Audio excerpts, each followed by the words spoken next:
ನಿಮ್ಮ ಲವ್ವರಲ್ಲಿ ಈ ಲಕ್ಷಣಗಳಿತ್ತು ಅಂತ ಹೇಳಿದ್ರೆ, ನಿಮ್ಮ ಪ್ರೀತಿಯನ್ನ ಯಾವುದೇ ಕಾರಣಕ್ಕೂ ಅವ್ರು ಅರ್ಥ ಮಾಡ್ಕೊಳ್ಳೋಕೆ ಸಾಧ್ಯನೇ ಇಲ್ಲ ಆಕ್ಚುಲಿ. ನೀವು ಅನ್ಕೊಳ್ತಿರ್ತೀರಿ ನಮ್ಮ ಪ್ರೀತಿನ ಅರ್ಥ ಮಾಡ್ಕೋಬೇಕು ಅಂತ. ಬಟ್ ಅವರಲ್ಲಿ ಈ ಲಕ್ಷಣಗಳಿತ್ತು ಅಂತ ಹೇಳಿದ್ರೆ, ಯಾವುದೇ ಕಾರಣಕ್ಕೂ ನಿಮ್ಮನ್ನ ಸಾಯೋ ತನಕನೂ ಅರ್ಥ ಮಾಡ್ಕೊಳ್ಳೋಕೆ ಸಾಧ್ಯ ಇಲ್ಲ. ಸೊ ಏನು ಅಂತ ನೋಡೋಣ. ಅದಕ್ಕಿಂತ ಮುಂಚೆ ಫಸ್ಟ್ ಟೈಮ್ ನಮ್ಮ ಚಾನಲ್ ನೋಡ್ತಾ ಇದ್ರೆ ಸಬ್ಸ್ಕ್ರೈಬ್ ಮಾಡಿ, ಸಪೋರ್ಟ್ ಮಾಡಿ. ಆದಷ್ಟು ಬೇಗ ಹತ್ತತ್ರ ಇದೆ 50Kಗೆ. ಸೊ ಆದಷ್ಟು ಬೇಗ ಮಾಡಿ ಅಂತ ಹೇಳ್ತಾ ಆ್ಯಂಡ್ ಇಷ್ಟ ಆದರೆ ಲೈಕ್ ಮಾಡಿ. ಕೊನೆ ತನಕ ನೋಡಿ.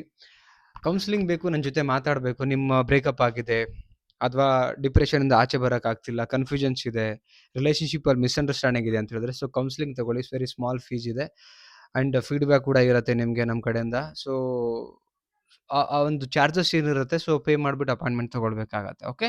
ಈಗ ವಿಡಿಯೋ ಹತ್ರ ಬರೋಣ. ಏನು ಅಂತ ಹೇಳಿದ್ರೆ, ಯಾವ ಲಕ್ಷಣಗಳು ನಿಮ್ಮ ಲವರ್ ಅರ್ಥ ಮಾಡ್ಕೊಳ್ಳದೇ ಇರೋದು ಅಂದರೆ, ನಾನೇ ಸರಿ ಅನ್ನುವಂಥ ಒಂದು ಮನಸ್ಥಿತಿ ಇರುತ್ತೆ ನೋಡಿ.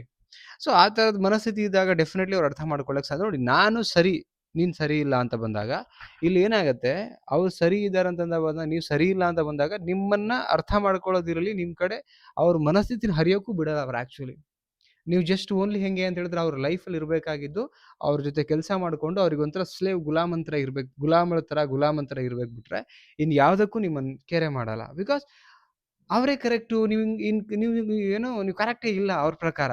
ಕರೆಕ್ಟ್ ಇಲ್ಲ ಅಂತ ಬಂದಾಗ ನಿಮ್ಮನ್ನು ನೋಡೋದೇ ಬೇರೆ ರೀತಿಲಿ ನೋಡ್ತಾರಲ್ಲ. ಅರ್ಥ ಆಯ್ತಾ ಹೇಳ್ತಿರೋದು? ಆಮೇಲೆ ಆ ಮನಸ್ಥಿತಿ ಒಳಗಡೆ ನೀವು ಏನೇ ಅರ್ಥ ಮಾಡ್ಸಕ್ಕೆ ಹೋಗಿ, ಏನೇ ಹೇಳಕ್ಕೆ ಹೋಗಿ ಅವ್ರಿಗೆ ಅರ್ಥನೇ ಆಗಲ್ಲ. ಅವ್ರು ಅರ್ಥನೂ ಮಾಡ್ಕೊಳ್ಳಲ್ಲ. ಒಳಗಡೆ ಇಳಿಯೋದು ಇಲ್ಲ ಇರೋ ವಿಚಾರನ. ಇದು ಯಾರಿಗೆ? ನಾನೇ ಸರಿ ಅನ್ನೋ ಮನಸ್ಥಿತಿ ಇರೋ ವ್ಯಕ್ತಿಗಳ ಜೊತೆನಲ್ಲಿದ್ದರೆ ಸಾಯೋ ತನಕ ಅವ್ರು ನಿಮ್ಮನ್ನಂತೂ ಅರ್ಥ ಮಾಡ್ಕೊಳ್ಳಲ್ಲ. ಸೆಕೆಂಡ್ ಪಾಯಿಂಟ್ ಏನಂತ ಹೇಳಿದ್ರೆ, ನಿಮ್ಮ ಸ್ಥಾನದಲ್ಲಿ ನಿಂತು ಯಾವತ್ತೂ ಯೋಚನೆ ಮಾಡದೇ ಇರೋ ವ್ಯಕ್ತಿಗಳು. ಎಕ್ಸಾಂಪಲ್, ಕೆಲವೊಂದು ಸಿಚುವೇಷನಲ್ಲಿ ನಿಮಗೆ ಅವರನ್ನು ಕೂಡ ಪ್ರೀತಿನ ನೋಡ್ಲಿಕ್ಕಾಗಿರಲ್ಲ, ಅಥವಾ ಕೆಲವೊಂದು ಸಲ ಮರ್ತು ಹೋಗಿರ್ತೀರಿ, ಏನೋ ಒಂದು ಆಗಿರುತ್ತೆ ಅನ್ಕೊಳ್ಳೋಣ ಸಣ್ಣ ಪುಟ್ಟ ಮಧ್ಯೆ. ಅವರು ಆ್ಯಕ್ಚುಲಿ ತಪ್ಪು ಸರಿ ಇದನ್ನು ಮಾತಾಡ್ತಿರ್ಬೇಕಾದ್ರೆ ಅವ್ರ ಮುಗಿ ನೀರ ಮಾತ್ರ ಯೋಚನೆ ಮಾಡಿ ಮಾತಾಡ್ತಾರೆ ಬಿಟ್ರೆ, ನಿಮ್ಮದು ಮನಸ್ಥಿತಿ, ನಿಮ್ಮ ಭಾವನೆಗಳು ನಿಮ್ಮ ಸ್ಥಾನದಲ್ಲಿ ಬಂದು ನಿಂತು ಯಾವತ್ತೂ ಯೋಚನೆ ಮಾಡಲ್ಲ. ಸದಾ ಅವ್ರ ಮುಗಿ ನೀರ ಮಾತ್ರ ಯೋಚನೆ ಮಾಡಿಬಿಟ್ಟು ನೀನು ಸರಿ ಇಲ್ಲ, ನಿನ್ನ ಕ್ಯಾರೆಕ್ಟರ್ ಸರಿ ಇಲ್ಲ, ಹಾಗೆ ಹಿಂಗೆ ಅಂತ ಮಾತಾಡ್ತಾರಲ್ಲ. ಸೊ ಈ ವ್ಯಕ್ತಿಗಳು ಏನಂತ ಹೇಳಿದ್ರೆ, ಯಾವುದೇ ಕಾರಣಕ್ಕೂ ನಿಮ್ಮ ಮಾತು, ನಿಮ್ಮನ್ನು ಅರ್ಥ ಮಾಡ್ಕೊಳ್ಳೋದು, ನಿಮ್ಮ ಪ್ರೀತಿನ ಅರ್ಥ ಮಾಡ್ಕೊಳ್ಳೋದು, ನಿಮ್ಮ ಭಾವನೆ ಅರ್ಥ ಮಾಡ್ಕೊಳ್ಳೋದು ಲೈಫಲ್ಲಿ ಮಾಡಲ್ಲ. ಇಲ್ಲೇನಾಗತ್ತೆ, ಓಕೆ ಫೈನ್, ಅವ್ರ ಪರಿಸ್ಥಿತಿ ಹೆಂಗಿದೆ, ಅವ್ರ ಮನಸ್ಥಿತಿ ಹೆಂಗಿದೆ, ಸಿಚುವೇಶನ್ಸ್ ಹೆಂಗಿದೆ, ನಾನು ಆ ಸಿಚುವೇಶನಲ್ಲಿದ್ದರೆ ಅದಂದರೆ ಅವ್ರ ಟ್ರಾನ್ಸ್ಫಾರ್ಮೇಷನ್, ಅವ್ರ ಸ್ಥಾನಕ್ಕೆ ಹೋಗಿ ನಿಂತು ಯೋಚನೆ ಮಾಡಿದಾಗ ಎಸ್ ಇದು ಅವ್ರ ಕಡೆಯಿಂದ ಕರೆಕ್ಟ್ ಆಗಿದೆ, ಬಟ್ ಇದನ್ನು ಹಿಂಗೆ ಸರಿಪಡಿಸ್ಕೋಬೇಕನ್ನೋ ಅಂತ ಬರಬೇಕು. ಅದು ಬಂದಿಲ್ಲ ಅಂತ ಹೇಳಿದ್ರೆ ಅವ್ರು ಬದಲಾಗಲ್ಲ. ಓಕೆ. ಸೊ ನೆಕ್ಸ್ಟ್ ಪಾಯಿಂಟ್ ಏನಂತ ಹೇಳಿದ್ರೆ, ಆಕರ್ಷಣೆಗೆ ಒಳಗಾಗಿರ್ತಾರೆ ನೋಡಿ. ಜಸ್ಟ್ ಓನ್ಲಿ ಫಾರ್ ದ ಅಟ್ರಾಕ್ಷನ್ಗೋಸ್ಕರ ಒಂದು ಕನೆಕ್ಟ್ ಆಗಿರ್ತಾರೆ ನೋಡಿ. ಅಂದರೆ ಬ್ಯೂಟಿಗೆ, ಹ್ಯಾಂಡ್ಸಮ್ನೆಸ್ಸಿಗೆ ಅಟ್ರಾಕ್ಷನ್ ಆದವರು ಮನಸ್ಥಿತಿ ಬಗ್ಗೆ ಯೋಚನೆ ಮಾಡಲ್ಲ. ಅವ್ರಿಗೆ ಬ್ಯೂಟಿ ಅಟ್ರಾಕ್ಷನ್, ಅದು ಆ ಒಂದು ಅಟ್ರಾಕ್ಷನ್ ಕ್ರಶ್ ಮುಗಿದ ಮೇಲೆ ಲೈಕ್ ನೀವು ಹೇಗಿದ್ರೇನು, ಊಟ ಮಾಡಿದ್ರೇನು, ಬಿಟ್ರೇನು, ಚೆನ್ನಾಗಿದ್ರೇನು, ಚೆನ್ನಾಗಿಲ್ಲದೆ ಹೋದ್ರೇನು, ಮನಸ್ಥಿತಿ ಹೇಗಿದ್ರೇನು, ಭಾವನೆಗಳು ಹೇಗಿದ್ದು ಯಾವುದು ಮ್ಯಾಟ್ರ್ ಆಗಲ್ಲ ಅವ್ರಿಗೆ. ಅವ್ರಿಗೆ ಮ್ಯಾಟ್ರ್ ಆಗೋದೇನಂತ ಹೇಳಿದ್ರೆ ಬ್ಯೂಟಿ ಅಟ್ರಾಕ್ಷನ್ ಇದು ಆಗಿರುತ್ತೆ, ಹ್ಯಾಂಡ್ಸಮ್ನೆಸ್ ಅಟ್ರಾಕ್ಷನ್ ಆಗಿರುತ್ತೆ, ಇದ್ರ ಮೇಲೆ ನಿಂತಿರ್ತಾರೆ, ಅದು ಮುಗಿದೋಗಿರುತ್ತೆ, ಅವ್ರ ಪಾಡಿಗೆ ಅವ್ರು ಇದ್ಬಿಡ್ತಾರೆ, ಅವ್ರ ಪಾಡಿಗೆ ಹೊರಟೋಗಿರ್ತಾರೆ. ನೀವು ಅದನ್ನು ಸೀರಿಯಸ್ ಆಗಿರ್ತೀರಿ, ಸೀರಿಯಸ್ ಆಗಿ ತಗೊಂಡಿರ್ತೀರಿ, ಅವ್ರದ್ದೇ ನಿಜ ಪ್ರೀತಿ ಅಂದ್ಕೊಂಡಿರ್ತೀರಿ. ಆಫ್ಟರ್ ದ್ಯಾಟ್ ಏನಂತ ಹೇಳಿದ್ರೆ ನೀವು ಕರೆಕ್ಟಾಗಿ ಕೂತಿರ್ತೀರಿ ಫೈನಲಿ. ಅವ್ರ ಪಾಡಿಗಿರ್ತಾರೆ. Third point.